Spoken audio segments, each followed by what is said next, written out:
Hey, welcome back. I'm Katie and this is StudentFit Yoga. Today we are going to focus on balance. So we are going to start standing up. All right, so meet me on your mat, standing up in Tadasana. And if you remember, Tadasana is mountain pose. So your feet are going to be hip width distance apart. You're going to have nice posture here. Press down through your feet, stack your knees over your ankles, your hips over your knees, your shoulders over your hips. Turn your palms to face the wall in front of you. All right, so we are one long line, like somebody has a string at the top of our heads, pulling us up, stacking each vertebra in our spine.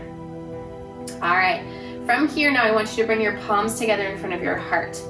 Shift your weight into your right foot and hug your left knee up to your chest. So this is Stork Pose. You're gonna keep your left foot flexed.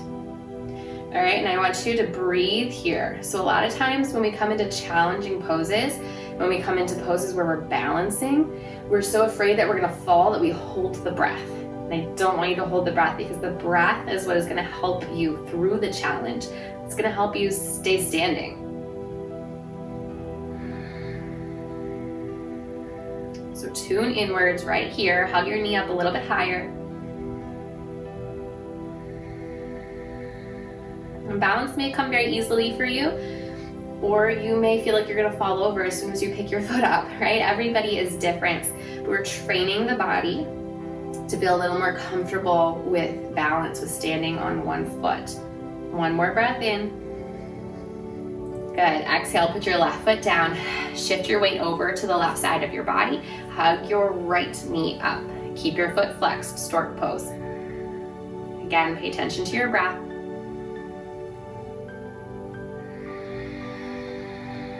And hopefully you notice as you pay more attention to your breath becomes longer, it becomes a little bit deeper, right? So you feel your belly, your rib cage, even your chest filling up with breath. So it's not just up here by the heart, but it comes all the way down, filling up your entire torso. And as you exhale, of course, you let all of that breath go. Maybe you let more breath go than you took in. Hug your knee up a little bit higher. And then put your foot down to the ground. Pedal out your knees, shake it out. Inhale, reach your arms up to the sky. Exhale, cactus your arms. Press your hips forward, lean back, take a little back bend. Inhale, reach your arms up. Exhale, swan dive, take your arms out to the side and fold forward for a flat back. Release your head and your neck. You can bend your knees. Inhale, halfway lift, hands slide up to your shins or your thighs. Exhale, fold forward. Reverse your swan dive, sweep your arms out to the sides and up. Exhale, cactus your arms, push your hips forward. Inhale, now reach your arms high. Shift your weight to your right foot. Hug your left knee up, Stork Pose. This time your arms are up. So it's a little extra challenge. Draw your belly button to your spine, breathe in.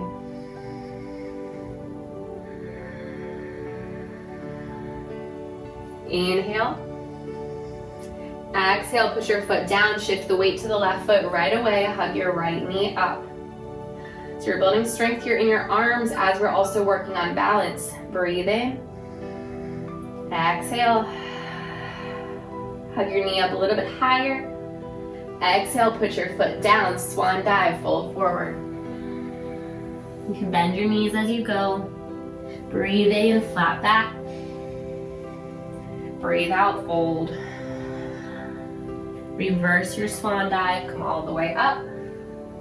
Exhale, pull your hands down through your heart and then take your hands to your hips. Shift your weight to your right foot. Continuing on, pull your left knee up, Stork Pose, but this time you're going to straighten your leg out in front of you. And your leg could be anywhere, right?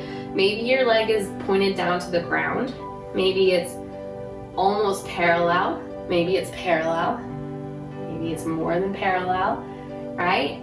To the floor. It depends on, one, how flexible you are, but also how much strength you have built in your quadricep in your hips, in your glutes, and also just the way that your bones are put together in your body. So don't worry if your leg is higher or lower than anyone else's.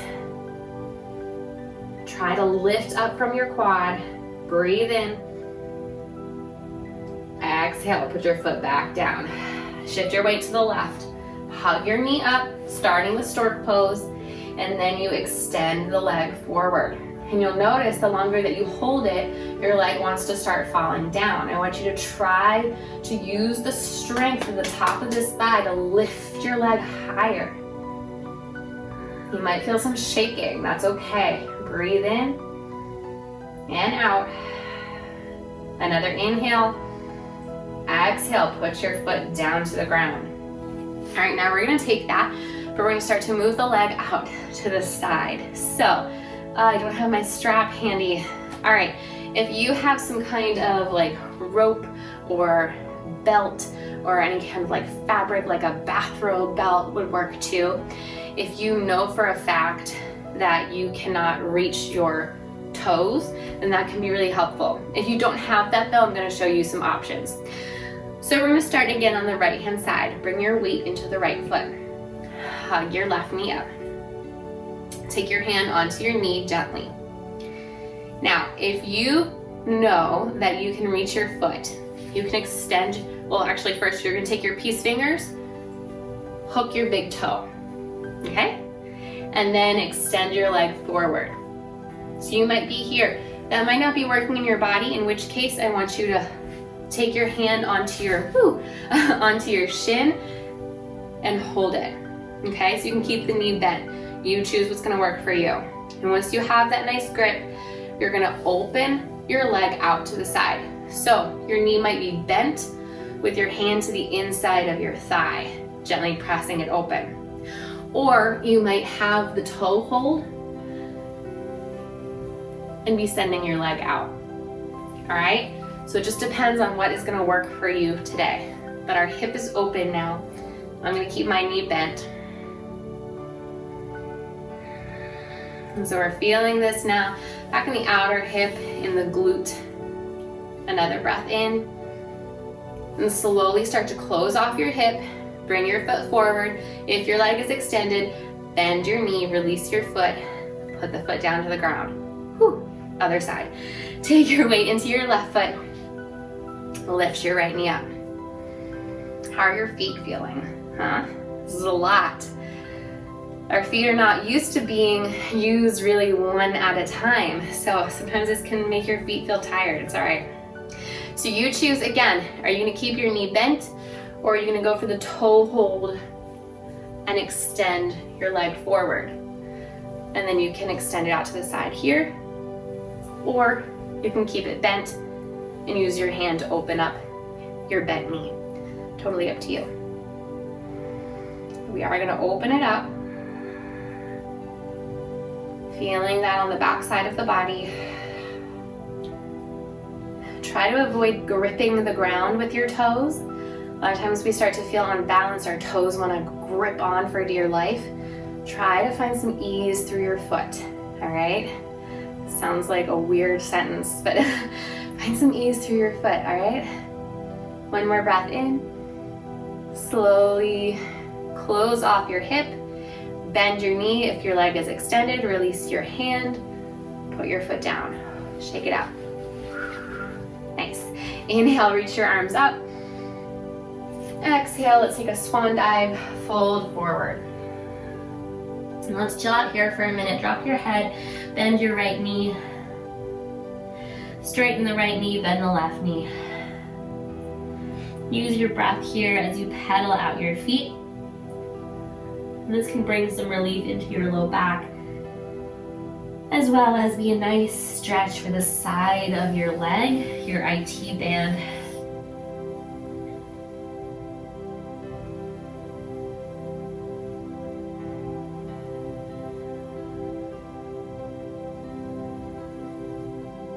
All right, straighten out both of your legs. Inhale, halfway lift, find that beautiful flat back.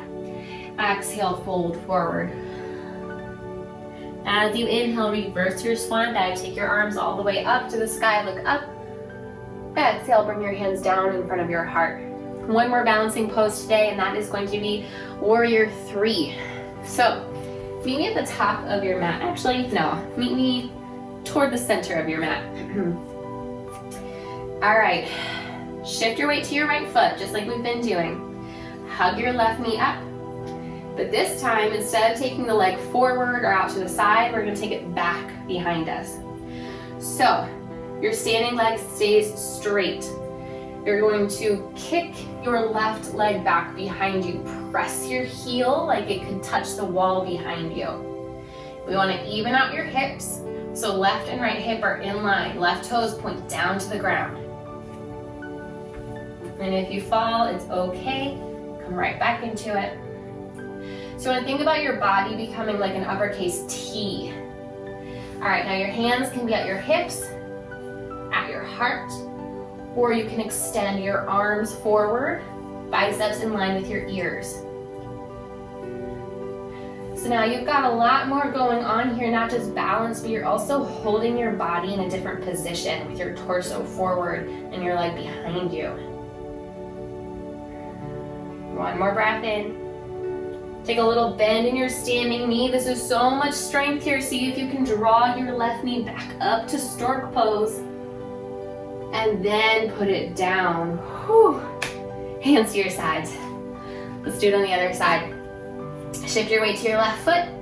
Hug your right knee up. We'll start with hands at hips. All right.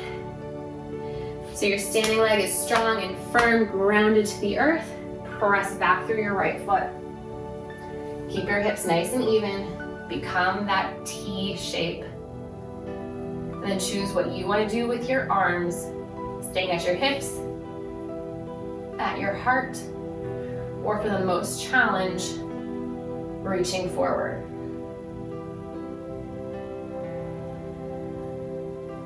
Breathe in and out. Remember what I said earlier, we want to stop breathing, we want to hold our breath so that we don't fall.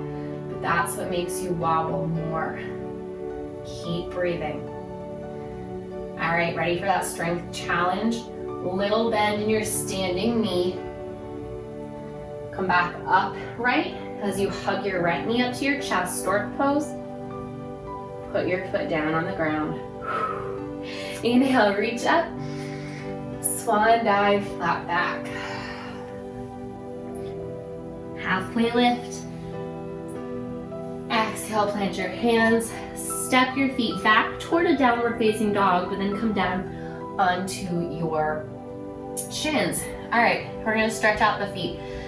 Tuck your toes under and make sure that all 10 toes are touching the mat. Sometimes the pinky toe wants to escape. And then walk your hands back, walk your heels back.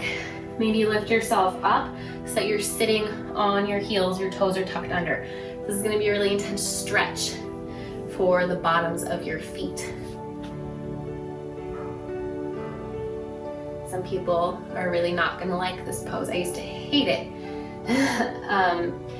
And when you stand on your feet a lot, especially if you balance on your feet, anyone out there that is a gymnast or a dancer, you know this, you can get cramps really, really easily in your feet, knots in your feet. So you do want to make sure that you're taking care of them, stretching them out just like you're stretching everything else in your body. So this is all we are doing, just sitting back here. You're going to feel this not only in your feet, but moving up into your ankles too, feeling some strength building in your ankles. One more breath in. And then start to walk your hands forward, come back into your tabletop, untuck the toes, and give the tops of your feet a little pitter-patter, tap, tap, tap, to get the blood flowing again. All right, so back on your heels, shift off onto your bottom. We are going to be nice and grounded now. So for the Shavasana, I'm going to give you two choices. You can either take your traditional Shavasana lying down flat on your back with your arms and legs open, right, like it's nap time. Or you can do a pose that I love called legs up the wall. So if you have a wall next to you, you're going to scoot your hip, either hip right up next to the wall. Take your hands behind you. So you lean back onto your hands, you're gonna lift your feet, and then you're gonna spin around on your back.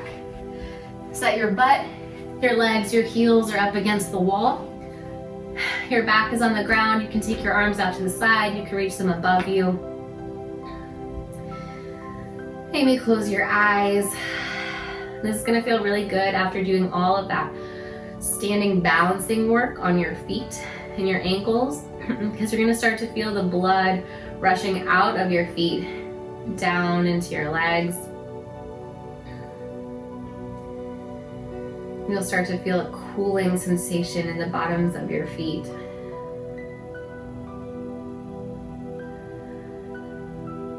This is a really nice pose to gently stretch the backs of your legs and to get some nice release in your low back.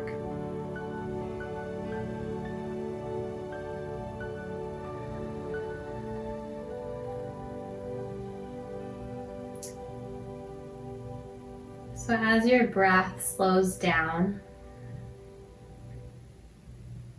start to release control that you have over it. So this can be a gradual transition, first slowing down your inhales and your exhales, and eventually completely releasing control of your inhales and your exhales.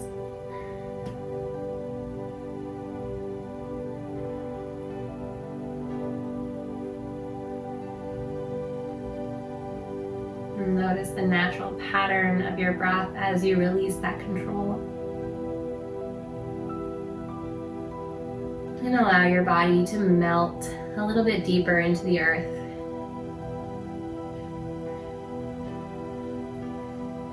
You can stay here for as long as you like, but when you're ready to come out of Shavasana, if you are in legs of the wall, you're going to take the soles of your feet together, your knees come out to either side of the room, and you're gonna slide your feet down the wall. Right away, you start to feel the blood running back through your legs, coming back to your feet. Your feet get warm. And then you'll rock over onto your favorite side and press yourself all the way up. So again, no rush, take your time. We'll unclasp with palms together at the heart, eyes closed. The love and the light in me sees and honors the love and light in you. Take your thumb knuckles up to your third eye, the place right in between your brows, and we bow together and say Namaste. Thank you so much for joining me again today, and I'll see you next time.